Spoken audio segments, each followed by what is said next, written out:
Hoci je fantastika na Slovensku menšinovým literárnym žánrom, predsa sa nájdu autori a vydavateľstvá, ktorí sa jej venujú.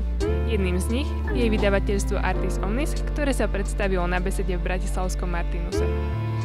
Vydavateľ Ivan Harman nám vysvetlil, ako sa k takémuto menšinovému žánru vydavateľstvo dostalo. Jednoducho náš zamestnanec, grafik, pôsobil v tejto societe, ktorá sa venovala slovenskému hororu. Má pomerne silné zázemie v Žiline, bol to jeden zo zakladateľov takých webových novín, webového magazínu Hlboký hrob.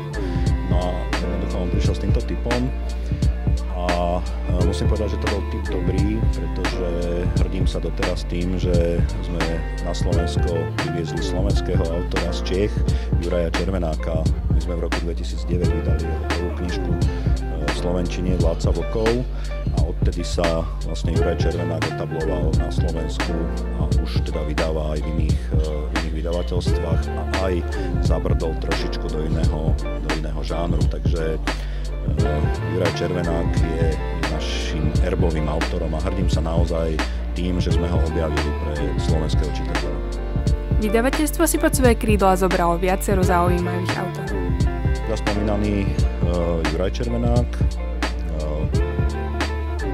pred niekoľkými dňami, dá sa povedať, sme vydali knižku veľmi talentovanej slovenskej autorky Jany Plavchovej. Volá sa Večnosť omylov, tento titul, a je to vedecká fantastika, thriller by som povedal, thriller sci-fi, čo je svojím spôsobom tiež výnimočné, lebo jednak to, že autorka je žena, a je to slovenský román a práve z tejto oblasti science fiction, takže napríklad Jana Plavchová je podľa mňa jeden vynikajúci objav s veľkou perspektívou.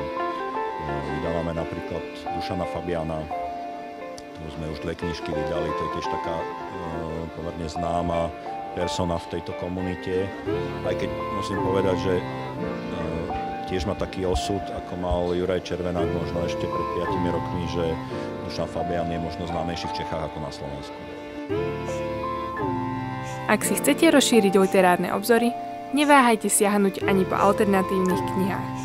Možno objavíte poklady.